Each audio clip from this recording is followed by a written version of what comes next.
Hey folks, this is Bardic Dragoon. Welcome back to Let's Play Grandia 2 Anniversary Edition. So we last left off, we had crossed some of the baked plains, extolled the depths of my own stupidity, and had a bit of discussion about Grandia's battle systems.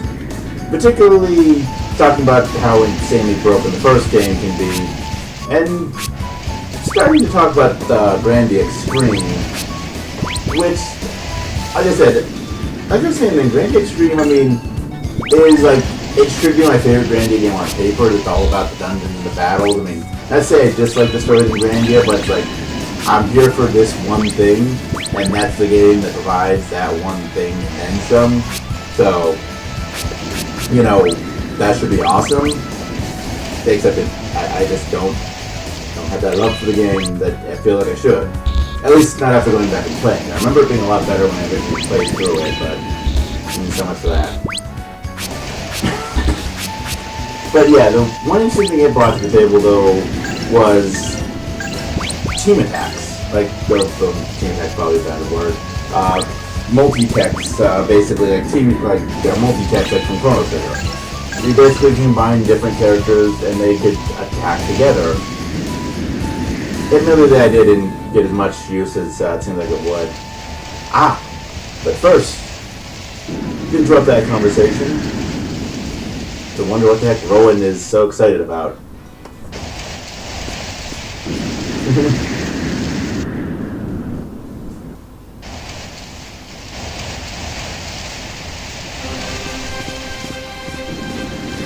Of course, we can't show what it is that's actually being shown here. Giant hole in the ground. The Grand Cliffs. It's a giant hole in the ground, pretty much. I mean, it's a really impressive giant hole in the ground, but still basically a giant hole in the ground. Of course, that's like saying the Grand Canyon is a giant hole in the ground, which I mean it technically is. But yeah, the Grand Cliffs, which apparently Elena had never seen.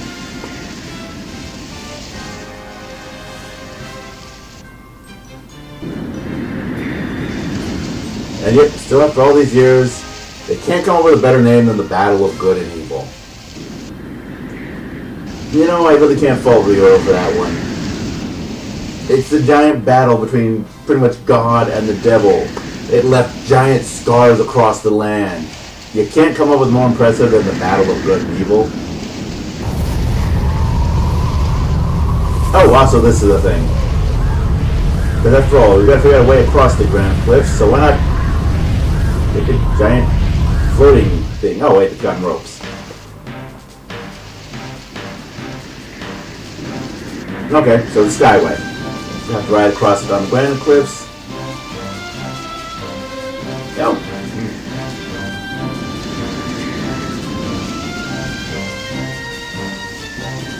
You know, his strange interjections are about as bad as Ryudo's, but for some reason I just like Sky much better.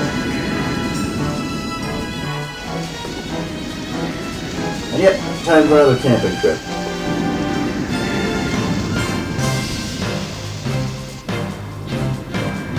That exchange was a little bit odd, but yeah, I've heard worse. I'm sure there's probably something they missed in the translation there.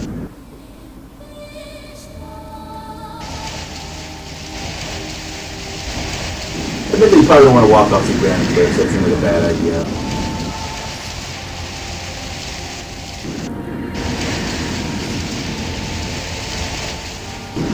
And it doesn't seem, no. I mean, so far we've seen demonic possession, town in ruins. Yeah, I suppose it's a pretty pitiful state.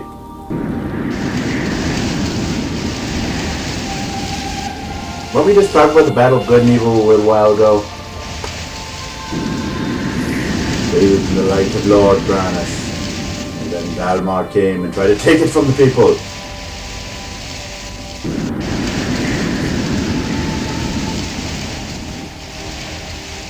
That's pretty epic. Just giant sword slices through the devil and cuts apart the earth.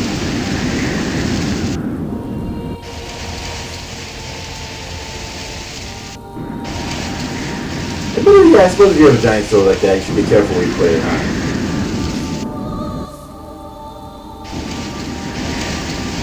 That poster seemed like it should be more concerned. I mean, I don't know.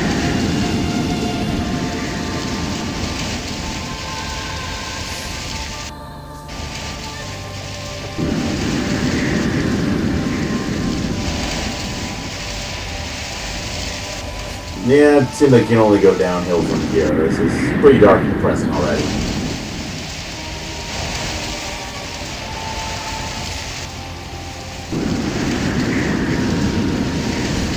Don't worry, I didn't have a response there.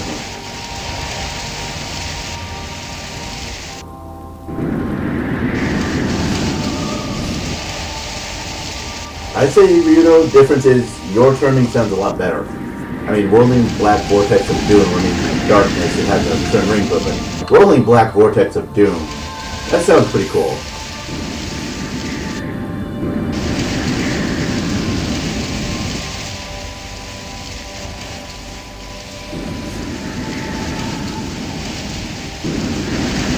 Oh, I guess there's nothing left of this conversation then.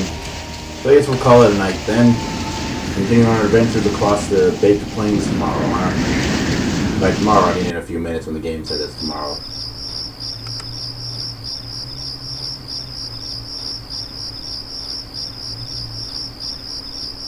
What was that? Who, huh? Who was saying that? Oh, Elena, I guess?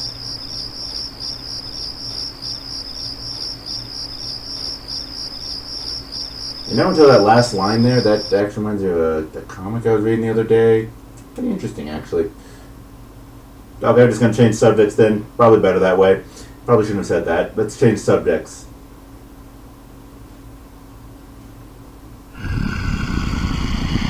That doesn't sound good. Shh! Something's here.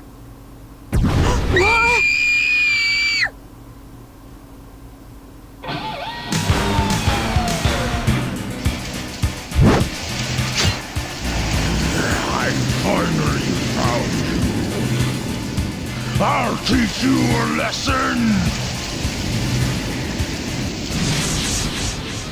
Alright, so we're fighting the thing, huh? Fighting the Lion Man, apparently. Oh, let's probably start things off with buffs now. It's the best way to start any boss fight, with your buffs and your debuffs. What ones to use, though, that's always a tough decision. Considering the Lion Man with giant axe, so boosting defense is probably a good option. This should help. But yeah, this fight is actually not all that interesting. It's really long, but the enemy is a very basic one. There's a single target, he just runs at you and just repeatedly attacks Ryudo until he's dead, and then he'll start... I don't know if he has a pattern of who he attacks after Ryudo is dead, but he will attack Ryudo relentlessly. And there's a reason for that, but we'll have to sit through the fight to see it. So, I guess it's a good time to come back to what I was talking about with Grandia Extreme and the multi-character attacks. Because yeah, it's a great idea on paper, I mean, with having multi-character attacks. I mean, one of the things that this series tends to work well with is the fact that attacks are visually interesting, especially when the series when it makes it to 3D with this title. Let them hear your rumblings, O holy earth.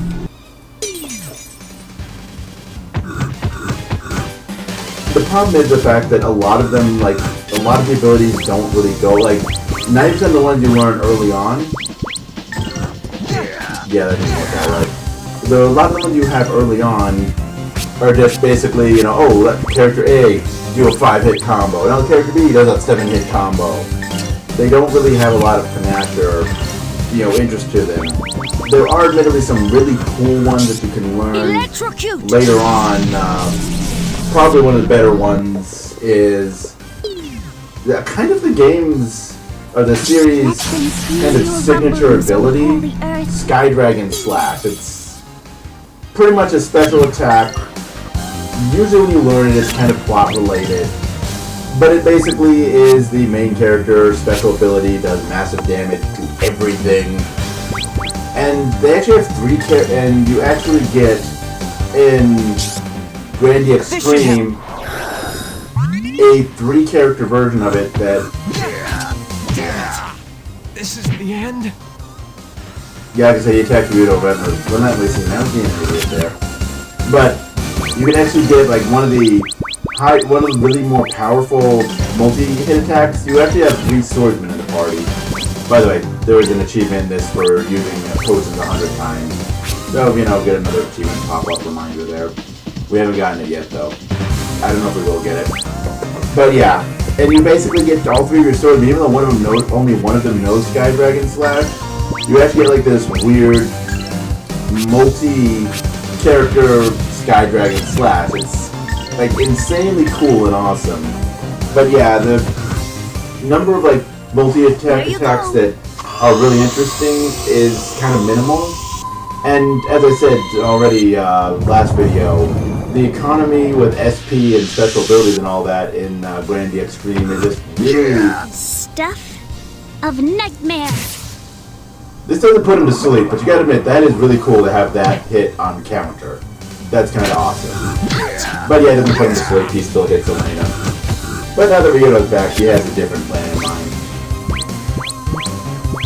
But yeah, and so you don't really get to use them a lot. And like I said, I do like the idea of Grandia, that really needs some tweaks to the This should help. to the SP balancing and economy in the game.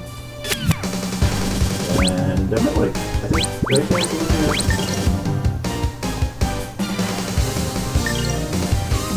Golden hammer! Crash! Oh, I wasn't paying attention. I had Rowan do Golden Hammer.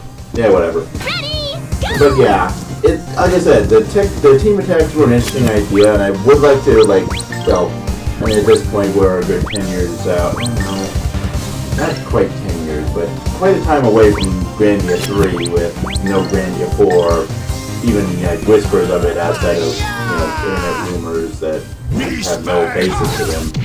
So I doubt we'd see it, but if they ever do make a Grandia 4 or more 5, 6, just make it into a proper franchise, you know? I'd like to see them return to that idea, but with a better, like, this or Grandia 3's SP system, so that way you get more use out of them, but anyway. Grandia 3, though, I think I said in the last video, is probably the best iteration of the battle system, just in the fact that, I mean, first of all, the graphics are the best looking of the bunch, the character models are really nice, the animation will look really cool. The only thing I would say that I could really complain about with the graphics is the fact that, and this is something the series has always done, but it just seems like with the stepped up in graphics they have on that one, that it seems that much more excusable. But there aren't different weapon models for each character, for like each weapon. So like, the main character starts, because they're actually like a amateur like airplane mechanic more or less when the game starts. So like they become the requisite lead party swordsman. But they begin with their weapon as a giant wrench. So they're fighting with using a wrench. Presumably a giant sword-like wrench, but the game it's always a sword in the main character's hand. And like most you'll get is, oh well, this is fire elemental, so little fire particle effect around it, like lazy red particle effect around it. Ooh, fancy. But yeah, but probably the coolest thing about it is it actually brought into the game the idea of aerial combos. You cannot get away with that! Basically, if you land a counter hit that actually cancels an enemy attack, or there might be one or two other ways. I just noticed the graphics on that are really off in the layering. Like you can tell they're multiple sprites, but they're layered in a really bad way. Anyway, but you can actually launch the enemy into the air, such that and then from there you can actually use normal attacks to basically juggle them. And like juggled enemies, like if you hit an enemy and juggle them, it actually gives you like better money and item drops or something like that. I don't remember the specifics, but it's an extra strategic touch in the fact that and it adds more to the real basis of why the Grandia system actually works, in my opinion. The fact that timing, like the system is very obviously inspired by Final Fantasy's ATB system. Actually, if you think about it, it really is just Game Art's previous series, the Lunar games, but with the HEB system introducing the battle system pretty much. But they actually through the fact that like characters are moving around on the battlefield, you actually, and you have the whole concept of canceling and things like that. You have where timing, but like canceling counter hits, timing becomes a factor, space becomes a factor, but like you have minimal control over it, so it brings an element of randomness without like actual literal randomness coming into play. It does a lot of interesting things like that, and the aerial attacks added another layer of timing and stuff to it, or things like that, because okay, it's a reward for landing a critical, so it encourages you more to actually think about and try to cancel the enemy actions. And you know, so you have that better incentive to do that, because you turn that into better Purple lightning item drops, I think it was. And then you can, or as well as free damage that the enemy can't counter hit, can't do anything like that. And the aerial hits just look really cool, if you ask me. But I mean, like I said, it probably is the best battle system, but its story, it feels like there's a good story somewhere in there, but there's a lot of cut content. I mean, there's like a whole character story arc that seems like, I mean, when you're introduced to him, he's working for the bad guy, but he helps you out. You find later on he has a very close connection to one of your party members, and then you're killed off, and there's nothing between those scenes. Like, this is just a thing that happens. Characters enter and leave, the story just kind of happens as things go on. There's like very little direction or purpose to anything, it feels like. It's just a very sloppily told story, it feels like 9 times out of 10. Don't worry, everything's fine. No, it isn't. We're getting our butts kicked. But the battle system was great. Grandia 1, like I said, I love the character. The story was okay, but the battle system was like very much. This was our first time trying this, and it's experimental, and we're not entirely sure what we're doing here. And it feels like it. Please, Grandia 3, really, I guess, is just kind of bad overall. Like I said, I remember when it first came out, and I played it. I loved it. But like, I went back and played it 2 or 3 years ago, and I couldn't even get through the game just because, like, it was a grind. I mean, like, that's kind of why I liked it in paper, because the fact that it was just the battle system. That actually looked kind of cool. They're just running straight at each other. Oh well. Anyway, that was like, I love the battle system. Like, Grandia, without all the, you know, having to sit through cutscenes and story stuff happens, except like the 3 times story stuff happened. But then, like, you play through the first set of dungeons, then like there's a big, you know, plot twist, and then a new set of dungeons opens up. But it's really a good idea because the increase in power in the new dungeons of the enemies is so high that you're probably going to want to go back to the previous dungeon and clear them out because the enemies are stronger and the loot drops in certain areas are much higher. So then you go and clear those first 4 dungeons, then you clear the next 4 dungeons. Then a new plot twist happens, and the final dungeon opens up. But you should go back and play through the first 8 dungeons again. And then there's also a bonus dungeon, and the final dungeon and the bonus dungeon are randomly generated. And they're kind of boring. I mean, most randomly generated dungeons are boring, so that's not surprising, but yeah. So I guess I could like to say one to the bad game is probably Grandia Extreme. And yeah, this, like I said, it's kind of just the best by default because it doesn't really do anything wrong. It doesn't really do anything great. I mean, its biggest innovation in the battle system is bringing it into 3D, which admittedly is kind of a big deal and makes a big difference, but like compared to, you know, multi-character attacks, aerial juggles, it's not really that big of a deal when you think about it. Or maybe it is, I don't know. It really depends on your perspective, I guess. But we've got this thing on the ropes here. Actually, does it tell us what this guy's name is yet? I don't believe he's open long enough for me to tell. Nope, okay, it doesn't. I didn't see what it called it, but it doesn't use his name. I can tell that much. Yeah, Beastman. So yeah. We've got him on, oh, actually, we've got him down. He's taken down by Elena, too. I mean, I know she's like the party white mage girl, you know, she's the pure innocent girl in the white clothing who is... Actually, since the magic in this game is through the amount of eggs you can swap them around, you really don't have the normal white mage healer focus. What? What is the meaning of this? Why do you attack me? Smell called me. The same smell as that of the villain who destroyed my village. The smell of that scum drives me crazy. I must find him. This Memphis. What? He said Memphis. Ryudo.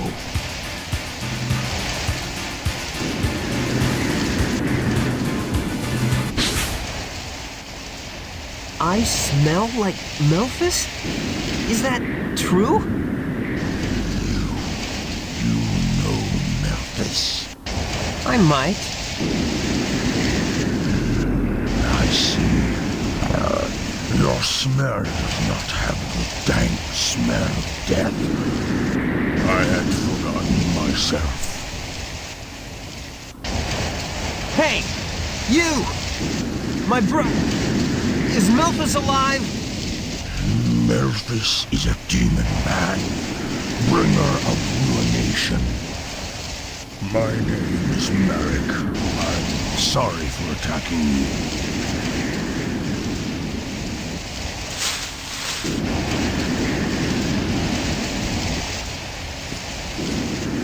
Ryudo? Demon man? Bringer of ruination? He's just a common murderer. Can't still be alive. Never thought I'd have to relive that nightmare again in such a place. What is all this? Who is this Memphis?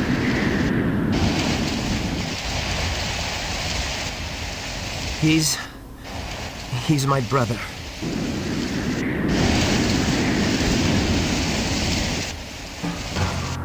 Oh, there's another plot twist. They're just dropping them out they're just throwing them out there like crazy right now.